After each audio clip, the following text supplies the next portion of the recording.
बेहोश हो, आंख सफेद, घर में रोया रो पड़ते थे सब, बीबी बच्चे अगल बगल वाले, सफेद आंख, होश नहीं। ये कंडीशन था। 1 साल कलावती हॉस्पिटल में रहा वही बच्चा। फिर मैं गुरुजी के पास ले गया और नाम दीक्षा दिलाया उस बच्चे को भी। रामपाल जी गुरुजी मेरे भगवान ने आशीर्वाद दिया, याद है मुझे, ऐसे ले गया आशीर्वाद दिया वो बच्चे को। उस दिन से वहीं पर बीमार कहाँ रह गई पता नहीं, तब से आज देखो फर्स्ट डिवीजन में पढ़ रहा है, हेल्थी है। बीमार नाम की चीज नहीं है, कहाँ उड़ गया वो बीमार। मैं बताओ 1 साल से कलावती हॉस्पिटल में फेंट होने वाला बच्चा। ये है कमाल का प्रमाण, ये है पूर्ण परमात्मा की ताकत।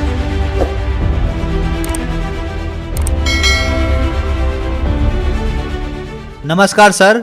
नमस्कार सर, क्या नाम है आपका? मेरा नाम गोपाल दास। सर, कहाँ के रहने वाले हैं आप? मैं उत्तराखंड नेपाल बॉर्डर। सर, संत रामपाल जी महाराज से नाम दीक्षा आपने कब ली? 1 मार्च 2009 को लिया था। सर, संत रामपाल जी महाराज से नाम दीक्षा लेने से पहले आप क्या भक्ति साधनाएं करते थे? सन 2000 से मुझे लगन लगी थी। याद है मुझे वो बम्बई में जब मैं सुनता था अडगड़ानंद स्वामी जी का, आसाराम जी का, तब से मुझे लगन लगी थी कि अब मैं पता करूंगा। इतनी लगन लग गई मेरी, अरे बाबरे बाबरे। मैं जितने भी संत दिल्ली बम्बई जहाँ हो उनको वहाँ जाके अटेंड करता था सत्संग सुनने के लिए, सिर्फ ओनली ड्यूटी में एब्सेंट करके 15-15 दिन। जैसे सतपाल जी महाराज का गुड़गांव में हो गया, 1 हफ्ता ड्यूटी में नहीं गया मैं। जैसे आसाराम जी का बम्बई में हो गया, मैं बम्बई जी में जाके अटेंड करता था। कृष्ण मिर्दुल जी बिंद्रावन के, उनको सत्संग सुनने के लिए मैं ड्यूटी एब्सेंट करके वहाँ जाता था। मैं पूजा भी करता था राम की। बोला मुझे उस परमात्मा से मिला जो सबसे सर्वशक्तिमान है, ये भक्ति करता था मैं। भक्ति यही करता था, मेरे 24 घंटा मेरा ये मुख से वचन आता था। उस पर सबसे बड़ा भगवान कौन है, इसमें मैं रह गया। इसलिए 10 साल तक गुरु धारण नहीं किया। मेरे दोस्तों ने सबने किया, मैंने नहीं किया। सर, आपने बताया कि आप सबसे बड़े भगवान की खोज में थे। उसके लिए आप सभी संतों के पास गए, सुधांशु जी के पास गए, आसाराम जी के पास गए। किसी ने राम को बड़ा बताया, किसी ने दुर्गा माता को, किसी ने श्री कृष्ण जी को बड़ा बताया। तो सर, आपकी ये खोज पूरी हुई, आपको सबसे बड़ा भगवान मिला। जैसे मुझे 2009 में वो बुक मिली, भक्ति सौदागर बुक मिली 2009, 1 फरवरी, कालिका मंदिर ओखला में। तेजेंद्र भगत जी ने मेरे हाथ में बुक पकड़ाई। सेंट्रल बैंक का मैनेजर है वो आदमी, दिल्ली में। बुक पकड़े, जैसे मैंने वो बुक देखा, अरे तेरी 8-10 पेज क्या पढ़ा था मैंने। रात को फ़ोन किया उसको, हे भगवान, भगवान तो ये है भाई, मिल गया मुझे। अब पता चला ये तो इतने बड़े भगवान। उसको मैंने फ़ोन किया रात को, मुझे ले चलना है वहाँ आश्रम ले, तो अब पहला गुरु धारण करूँगा। इसी चक्कर में मैं था। अब मुझे पता चला कि सबसे बड़ा सर्वशक्तिमान भगवान कौन है। उन्होंने बोला अच्छा अभी सो जाओ, मैं तुम्हें कार में मेरे ले जाऊंगा, नाम दिलाऊंगा। फिर उन्होंने मुझे 1 मार्च को अपनी कार में बोला संत रामपाल जी के आश्रम में वहां ले गए और उनसे नाम दीक्षा मुझे दिला दी। सर, आपने बताया कि आपने सभी संतों के 10 साल तक सत्संग सुने, लेकिन किसी को अपना गुरु नहीं बनाया, क्योंकि आप एक खोज में थे कि मेरे को सबसे बड़ा भगवान मिले। और संत रामपाल जी महाराज की शरण में आने के बाद आपकी वो खोज पूरी हुई। तो संत रामपाल जी महाराज से नाम दीक्षा लेने के बाद क्या आपको कोई लाभ भी मिले?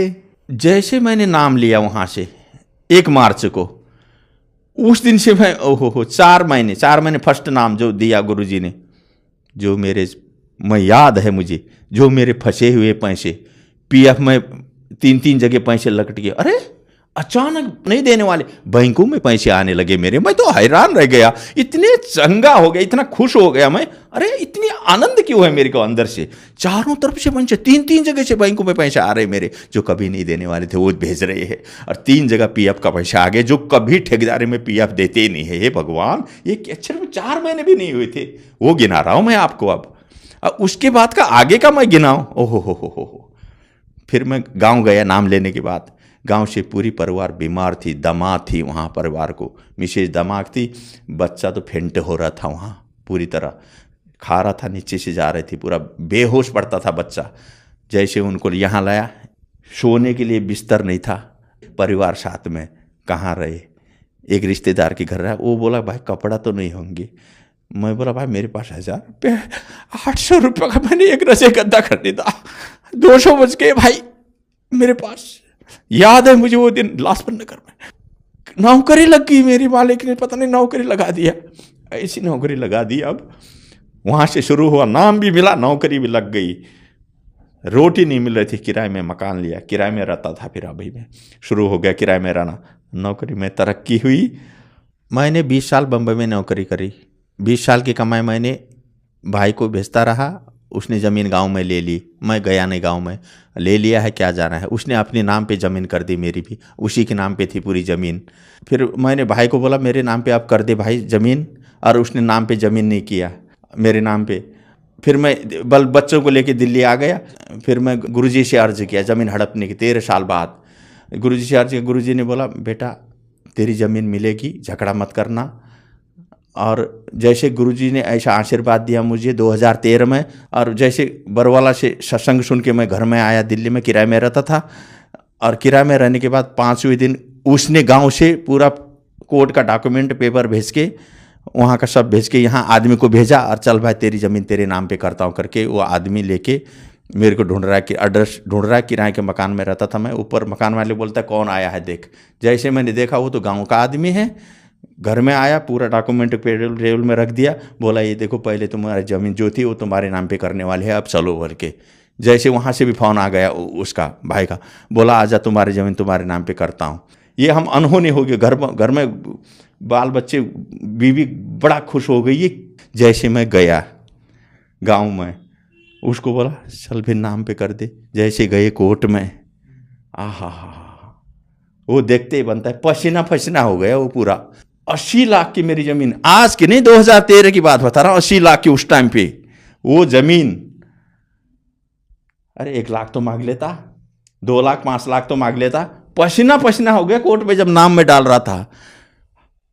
हालत खराब होगी उसकी, लेकिन बोल नहीं पा रहा है। मेरे मालिक की कृपा है भगवान, याद है मुझे वो बात। तब से मैं अब इतना विश्वास करता हूं कि बस तब से मैं लगा हूं, पूरी तरह मालिक के शरणों में लगा हुआ हूं। रामपाल जी की कृपा से ये सब बोलने के बाद 5वें दिन ये काम हुआ जो 13 वर्ष से नहीं हो रहा था। ये काम, ये है गुरु जी की कृपा, ये है परमात्मा की कृपा, पूर्ण परमात्मा की, जिस परमात्मा की मैं खोज में था। और उसके बाद जो गांव से बच्चा लाया था मैं, आधा मुर्दा, बेहोश पड़ने वाला।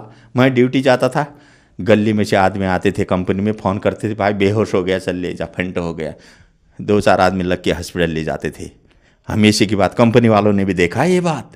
फेंट हो जाता था पूरा तरह, बेहोश, जो खाया यहाँ से निकलता था, बिल्कुल गिरा, बेहोश हो, आँख सफ़ेद। घर में रो पड़ते थे सब, बीबी बच्चे अगल बगल वाले, सफ़ेद आँख हो गई, अरे होश नहीं आ रही है, ये कंडीशन था। 1 साल कलावती हॉस्पिटल में रहा वही बच्चा। फिर मैं गुरुजी के पास ले गया और नाम दीक्षा दिलाया उस बच्चे को भी। रामपाल जी गुरुजी मेरे भगवान ने आशीर्वाद दिया, याद है मुझे, ऐसे ले गया, आशीर्वाद दिया वो बच्चे को। उस दिन से वहीं पर बीमार कहाँ रह गई पता नहीं, तब से आज देखो 1st डिवीजन में पढ़ रहा है, हेल्थी है। बीमार नाम की चीज़ नहीं है, कहाँ उड़ गया वो बीमार। मैं बताओ, 1 साल से कलावती हॉस्पिटल में फेंट होने वाला बच्चा, ये है कमाल का प्रमाण, ये है पूर्ण परमात्मा की ताकत। याद है। दूसरा लाभ बताता हूं मैं आपको। नोटबंदी हो गई, 11 तारीख को मुझे कंपनी से पैसा लेके आया मैं। 40 नोट थे मेरे पास, 1000 के, 40,000 रुपये बैंक में रखने के लिए। रास्ते में गिर गए और 1.5 घंटा वहाँ लाइन पे लगा के, जैसे नंबर आया पैसा देखता हूँ, पैसा नहीं है। हे मालिक ये क्या हो गया। वहीं पर अर्जी किया भगवान को।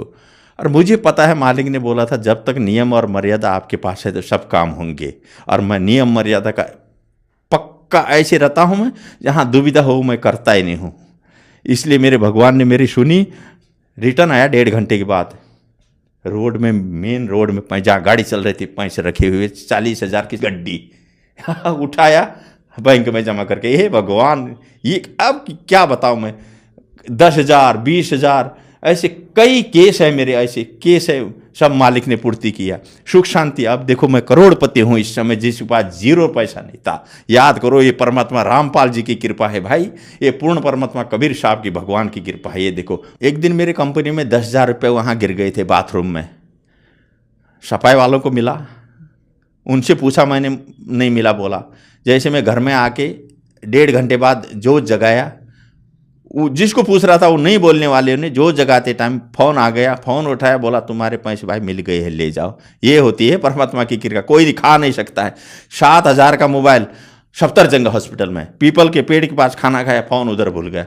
हे मालिक फ़ोन जाने दो, 7,000 का। रो के, याद है वो दिन मुझे अभी, रो के मैंने बोला मैं असुर निकंदन आरती कैसे करूँ अब बताओ।